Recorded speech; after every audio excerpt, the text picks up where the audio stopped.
parti. C'est bon. Français, française. Bienvenue au Café des Libertés. On a encore rassemblé aujourd'hui sur cette fin du Café des Libertés et on fait un petit live là pour vous annoncer pas mal de dates là qui vont arriver. On a demain à Manosque où on va se retrouver devant la place de la mairie à 11h pour un Café des Libertés ou pour protester par rapport à la fermeture des urgences parce que bon là comme ça se passe un petit peu partout en France, il y a un démantèlement des services publics et du coup on se doit d'aller soutenir un collectif qui s'est monté à Manosque pour la défense des urgences. Donc on sera là-bas, c'est pour ceux qui veulent nous rejoindre, on va partager un café, un repas et on va faire un gros barbecue là-bas sur la place de la mairie. Donc on vous invite à vous joindre à nous pour venir en soutien à ce collectif et aux soignants qui se mobilisent pour faire entendre les conditions dans lesquelles ils doivent travailler. Il y en a beaucoup qui ont été virés par rapport au fait qu'ils refusent la vaccination. Ils ont des conditions de travail qui sont vraiment horribles. On voit les policiers qui sont suréquipés et eux qui sont obligés de travailler avec des sacs poubelles. Donc voilà, on tient à afficher notre soutien et à montrer un petit peu l'importance d'avoir des urgences qui restent ouvertes la nuit, parce que là en ce moment elles sont fermées. Et donc le mot d'ordre c'est quoi? C'est de pas se blesser la nuit. C'est un peu, donc on n'a pas d'urgence à moins de 30 km, donc c'est une situation d'illégalité à laquelle il serait bien de remédier si jamais Madame la Préfète regarde ce direct.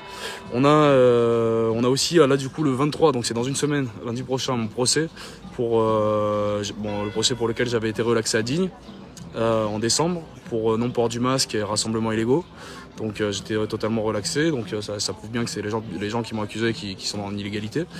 Donc on vous invite à venir. Le thème ça va être la Justice League ou la Suicide Squad, donc voilà, venez déguiser, ça va être sympa. On a prévu un petit scénario bien cool pour montrer un petit peu, pour mettre en scène un petit peu cette manipulation où on essaie de faire passer les méchants pour des gentils et les gentils pour des méchants. Donc voilà, on a prévu un scénario assez cool.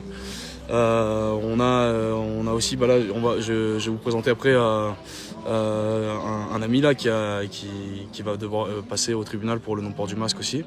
En fait là il se dépêche de faire toutes les saisies sur compte et tout par rapport au non-port du masque.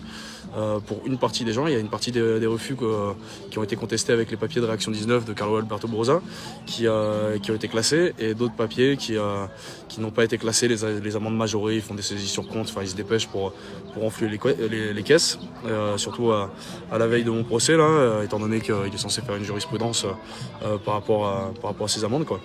Donc voilà, ça va être une mobilisation quand même assez conséquente. On va faire un gros concert, tout ça devant le tribunal le 23, donc à 13h devant la cour d'appel d'Aix-en-Provence.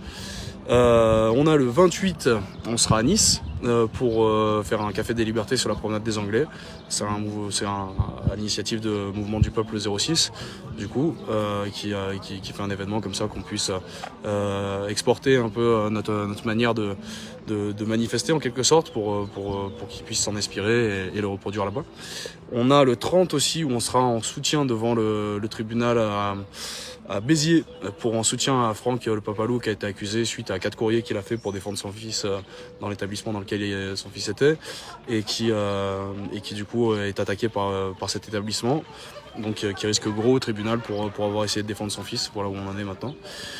Et donc voilà, on vous invite vraiment à venir vous joindre à tous ces événements. Là on va envoyer du pâté, donc on s'est bien reposé, on est en forme, donc on espère que les Bleus sont reposés aussi. Va y avoir, ça va bouger, on va continuer comme d'habitude, comme on fait dans la bienveillance, tout ça. On s'attend aussi à ce qu'ils essaient comme d'habitude de nous faire passer pour des violents, mais bon, nous on prend ça cool et franchement on tourne toujours tout ça à la dérision, donc on leur conseille de s'accrocher, ça va être cool, ça va être des sacrés événements et vraiment tout le monde est le bienvenu, tous ceux qui se sentent concernés par leurs droits et qui ont pris conscience que leurs droits fondamentaux étaient plus respectés à travers l'utilisation de cette crise sanitaire comme prétexte pour instaurer la société de contrôle. Donc voilà, tous ensemble, tous soudés, et ça va le faire. Donc là, je vais vous présenter l'ami en question qui est convoqué du coup le 6 juin au tribunal pour le non-port du masque. Donc, bonjour tout le monde. Alors, tu me racontes ? Alors, je vous raconte. Moi, je suis marchand ambulant, retraité, mais avec une petite retraite, donc je continue à faire les marchés. Et par 2 fois, à Apt, au début du confinement, on m'a obligé à mettre le masque. J'ai refusé, j'ai été verbalisé. La première fois dans des circonstances limites, puisque au moment des fermetures de bars, je suis intervenu au niveau des gendarmes pour leur dire ce qu'ils en pensaient. Ils m'ont un petit peu parlé. Mais en fait, il y a un gradé qui appréciait pas, qui m'a renvoyé un petit peu à mon banc, si je peux dire. Et la semaine d'après, il repasse en civil, il me voit sans le masque, et il a envoyé 2 de ses sbires me verbaliser. J'ai contesté. Ça a traîné. Une deuxième fois, toujours sur le APT, ça se passe toujours. C'était le lendemain de l'intervention de Macron sur les décisions sanitaires. J'ai refusé, j'ai dit que j'étais en désobéissance civile. À partir de là, j'ai tendu ma carte d'identité, ils m'ont empayé. J'ai contesté par 2 fois et là, je suis convoqué le 6 au tribunal de police de Pertuis et avec une majoration de 750 € des 2 amendes non payées. À préciser que j'ai 66 ans, j'ai une petite retraite et j'ai un casier judiciaire vierge, uniquement mon soutien au Café des Libertés qui fait qu'il me charge un petit peu. Alors voilà, j'étais pour témoigner de ceci. Cela dit, j'ai pas trop l'habitude de parler devant une caméra, mais je passe outre. Merlin m'a un peu stimulé au départ. Hein. Bon, merci. Voilà, en gros. Ouais, merci. On a aussi Sophie, qu'on salue, qui est pas là aujourd'hui, mais qui est là quasiment tous les lundis, qui est une mère de famille, qui a été convoquée pour un non-port du masque au tribunal de police. Donc voilà, et vraiment là, on a l'impression qu'ils cherchent à remettre un petit peu la pression à la veille de la réinstauration des mesures sanitaires qu'on savait très bien l'attente pendant ces périodes électorales. Et donc voilà, c'est la mobilisation, elle est plus que nécessaire. Voilà, en plus on a l'avocat qui doute, dans le sens, enfin mon avocat dans le sens où en fait la cour d'appel d'Aix normalement elle est débordée et il n'y a pas de il y a pas de date. Il m'a dit qu'on se serait jugé sûrement en 2023 et en fait là on se rend compte qu'il se précipite pour que le procès ait lieu, donc on se demande ce qu'il y a derrière, s'il cherche à précipiter tout ça pour faire un exemple à la veille de la réinstauration de ces mesures sanitaires.